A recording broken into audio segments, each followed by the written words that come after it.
जय माता दी दोस्तों, सावन मास की आप सभी को हार्दिक शुभकामनाएं। क्या आप जानते हैं महादेव को बेलपत्र ही क्यों प्रिय है? हमारे पास पूजा करने की बहुत सी सामग्री क्यों न हो, लेकिन हमारे महादेव जी की पूजा बेलपत्र के बिना अधूरी मानी जाती है। हमारे महादेव तो सामान्य बेलपत्र से ही संतुष्ट हो जाते हैं। उनकी बनाई हुई इस सृष्टि में इतनी सारी चीजें हैं, तो यह बेलपत्र ही उनको इतना प्रिय क्यों है और इस बेलपत्र का जन्म कैसे हुआ? चलिए आज इस रहस्य से पर्दा उठाते हैं। कथा शुरू करने से पहले आपसे एक निवेदन है। शास्त्रों में कहा गया है कि अधूरी छोड़ी गई कथा दुख और पाप का कारण बनती है, इसीलिए इसे अंत तक जरूर सुने और वीडियो को लाइक और हमारे चैनल को सब्सक्राइब करें। कमेंट में हर हर महादेव लिखना ना भूलें। एक दिन भगवान विष्णु और माता लक्ष्मी वैकुंठ में बैठकर बातें कर रहे थे। माता लक्ष्मी ने पूछा, प्रभु मेरे मन में एक सवाल है, अगर आपकी आज्ञा हो तो मैं पूछना चाहती हूँ। भगवान विष्णु मुस्कुराए और बोले, एक क्या, आप जितने चाहे उतनी सवाल पूछ सकती हो।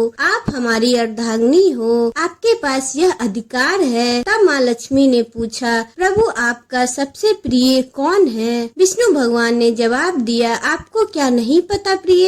मेरे भक्त मेरे सबसे प्रिय है और सभी प्रिय भक्तों में सबसे प्रिय है देवों के देव महादेव, जिन्हें सब शिव के नाम से भी जानते हैं। जो शिव जी की पूजा करता है वह मेरा भी प्रिय है। शिव की आराधना के बिना तपस्या करने से कोई लाभ नहीं होता और जो मनुष्य शिव जी की पूजा किए बिना नारायण की पूजा करते हैं वह नारायण की दोषी होते हैं, उनसे नारायण कभी प्रसन्न नहीं होते हैं। यह सुनकर माँ लक्ष्मी दुखी होकर बोली, प्रभु तो फिर मैं तो इस सुख से वंचित हूँ। मैंने आज तक एक बार भी शिव जी की पूजा नहीं की है। विष्णु जी ने कहा, देवी दुखी मत हो, क्योंकि मैं और शिव हम भिन्न नहीं है।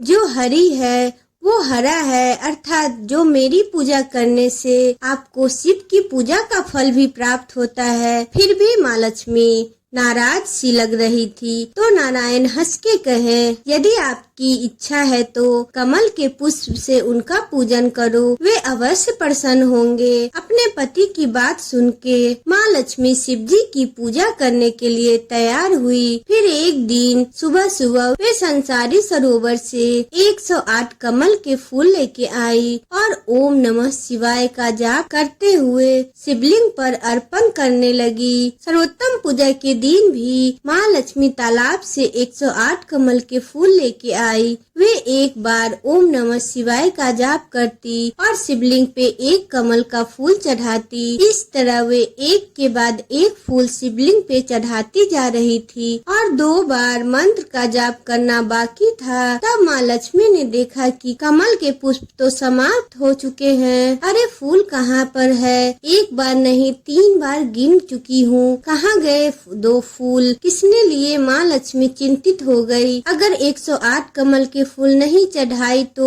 मेरी पूजा अधूरी रह जाएगी। अब वह क्या करे? हुआ ऐसा था कि देवी लक्ष्मी की परीक्षा लेने के लिए भगवान शिव ने फूल को छुपा दिया था। ऐसा किसी और ने नहीं बल्कि स्वयं शिव शंकर ने किया था, लेकिन यह बात माँ लक्ष्मी को नहीं पता थी। वे तो एक ही बात से चिंतित थी कि अब पूरी पूजा कैसे की जाए। कुछ उपाय समझ नहीं आ पा रहा था। माता लक्ष्मी चिंतित थी। तभी अचानक उन्हें अपने पति की बात याद आ गई। कई बार विष्णु जी ने उनसे कहा है कि उसका शरीर एक सरोवर है और उस सरोवर में जो कमल है वो आपके स्तन हैं। यह याद करते हुए माँ लक्ष्मी ने अपने उद्देश्य को पूरा करने के लिए अपने स्तन काट कर शिवलिंग के मस्तक पर चढ़ाने का मन बना लिया। जब तेज धार वाले चाकू से अपना स्तन काटने लगी तो उनके स्तन बहुत प्रसन्न हुए और देवी को नमस्कार किया। वे बोले, माँ हमारा सौभाग्य है कि आपके अंगों से उत्पन्न होकर आज हम शिव के मस्तक पर सुशोभित होंगे। जिस मस्तक पे गंगा का वास है, चंद्रमा सुशोभित है, वही हम भी निवास करेंगे। देवी ने अपना बायां स्तन काट कर मंत्र पढ़ कर शिव जी के मस्तक पे चढ़ा दिया।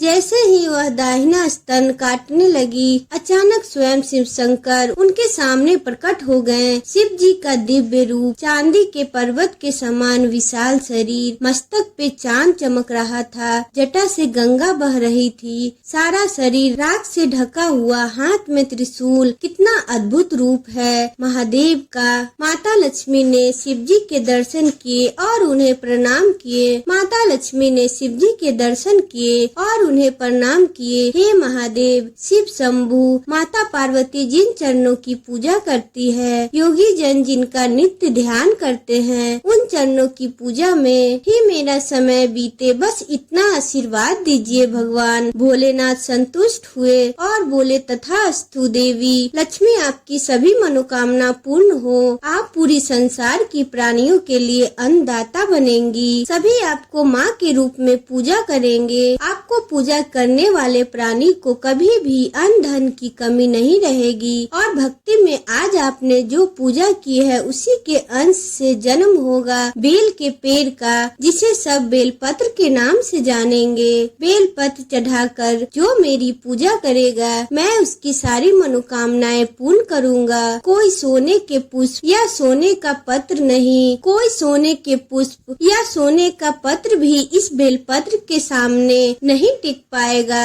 यह सुनकर माता लक्ष्मी बहुत प्रसन्न हुई। इतना कह के शिव जी अंतर ध्यान हो गए। शिव जी के आशीर्वाद से माँ लक्ष्मी का शरीर फिर से पहले जैसा हो गया। उसके तुरंत ही शिवलिंग पर स्तन कमल से बेल के पेड़ का जन्म हुआ। पलक झपटते ही शाखाएं फैल गई, पेड़ बेलपत्र से भरपूर हो गया। तभी से महादेव को बेलपत्र चढ़ाया जाने लगा। बेलपत्र चढ़ाने से हमारे महादेव जी की आशीर्वाद प्राप्त होती है। इस तरह बेलपत्र भगवान महादेव का प्रिय बन गया। आपको ये कथा कैसी लगी कमेंट में जरूर बताइएगा और हर हर महादेव लिखना मत भूलिएगा।